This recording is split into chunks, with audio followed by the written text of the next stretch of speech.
5-ci Antalya Diplomatiya Forumu Prezident İlham Əliyevin keçirdiyi görüşlər haqda ən son məlumatları isə Türkiyəyə ezam olunmuş şef redaktorumuz İbrahim Kamiloğlu çatdıracaq indi bizə.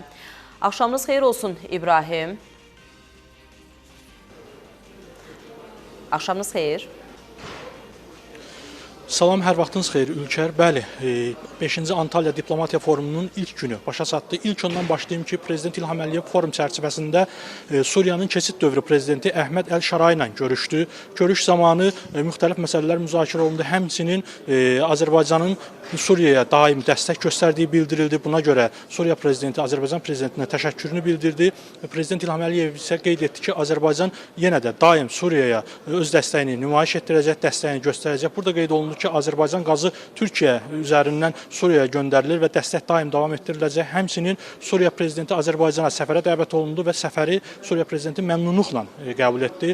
Bundan sonra Prezident İlham Əliyev həmçinin Şimali Kipr Türkiyə Respublikasının prezidenti Tufan Erhurmanla görüşdü və onu prezident seçilməsi münasibətilə təbrik elədi.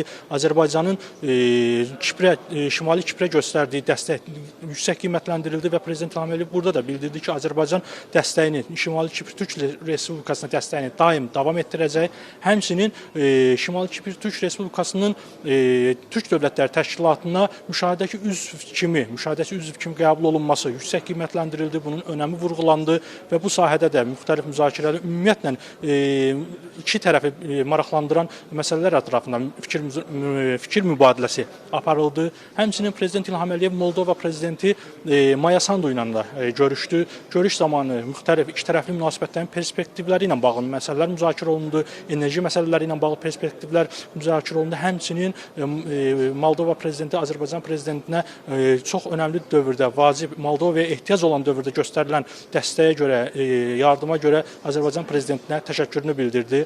Bundan əlavə Prezident İlham Əliyev həmçinin Pakistanın baş naziri Şahbaz Şəriflə də görüşdü. Daha sonra isə günorta saatlarında daha doğrusu 5-ci Antalya Diplomatiya Forumunun rəsmi açılış mərasimi keçirildi. Türkiyə Xarici İşlər Nazirinin açılış nitqindən sonra Prezident Rəcəb Tayyip Ərdoğan çıxış elədi.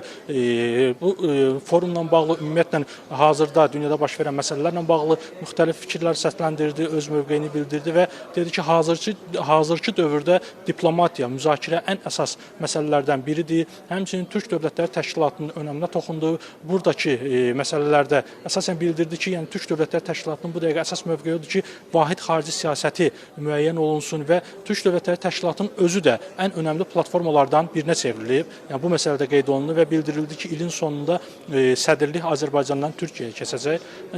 Günün sonuna yaxın isə Cənubi Qafqaz və panellərdən də danışım bu arada və bildirim ki, səhər saatlarından panellər var idi, Azərbaycanda qatıldığı panellər var idi. Məlumat vermişdim deyə daha geniş toxunmayacağım. Axşam saatlarında isə Cənubi Qafqaz yeni strateji mərkəz yaradılır adında bir panel müzakirəsi keçirildi. Azərbaycan prezidentinin köməkçisi Hikmət Hacıyev də bu panel müzakirədə iştirak edirdi. Həmçinin Gürcüstan və Türkiyə nümayəndəsi var idi. Eləcə də Ermənistan Xarici İşlər Nazirinin müavini Vahan Kostanyan da bu panel müzakirədə var idi. Hikmət Hacıyev bildirdi ki, Azərbaycan çox önəmli tərəfdaşdır və etibarlı tərəfdaşdır. Avropa İttifaqı kimi bunun tərəfdaşları var. Həmçinin qaz ixracı həyata keçirilir. Ondan çox bəlkə də Avropa ölkəsinə qaz ixrac edilir. Eləcə də orta dəhliz, Zəngəzur dəhlizi məsələsinə toxunuldu və bildirildi ki, bu dəhlizin də istifadəyə verilməsi Azərbaycanı regional bir haba çevirir. Ermənistan özü də buradan çox böyük, daha doğrusu Ermənistan üçün də bu dəhlizlərin açılması çox önəmlidir. Çünki Ermənistan da buradan öz xeyri üçün istifadə edəcək, gəlir götürəcək və regional strateji bir yerə çevriləcək. Həmçinin Ermənistan Xarici İşlər Nazirinin müavini də bildirdi ki, Ermənistan özü də bu məsələdə maraqlıdır. Çünki Ermənistan özü də istəyir ki, bir regional haba çevrilsin. Çünki bu Qafqaz regionunda artıq sülh bərpa olunub, daha doğrusu Ermənistan-Azərbaycan arasında sülh bərpa olunub və bunun genişlənməsi, bu sülhün irəliyə aparılıb sülh sazişinə çatdırılması və regional bağlantıların açılması Ermənistan üçün də önəmlidir və Qafqazı bir rəqabət mühitində çevriləcək. Digər bölgələrlə rəqabətə davamlı bir məsələyə çevriləcək. Burada da əsas məsələ yenə də dedi ki, sülhdür. Hikmət Hacıyev bir də onu da bildirdi ki, bəli, keçmişdə çox hadisə olub və bunlar bunlar çox asanlıqla unudulmayacaq və unudulmayacaq hadisələr var burada. Amma bundan baxıb, bundan dərs çıxararaq, bundan nəyisə öyrənərək gələcəyi planlamaq lazımdır. Qarşıdakı 2 gün ərzində də forum davam edəcək və müxtəlif panel müzakirələr olacaq müxtəlif mövzularda və daha sonra nələr baş verəcəksə də növbəti günlərdə, növbəti buraxılışlarda da çatdırmağa çalışacağıq. Buyurun, söz sizdədir. Təşəkkür edirik İbrahim. Bizimlə birbaşa bağlantıda Antalya Diplomatiya Forumunu izləyən əməkdaşımız İbrahim Kamiloğlu idi.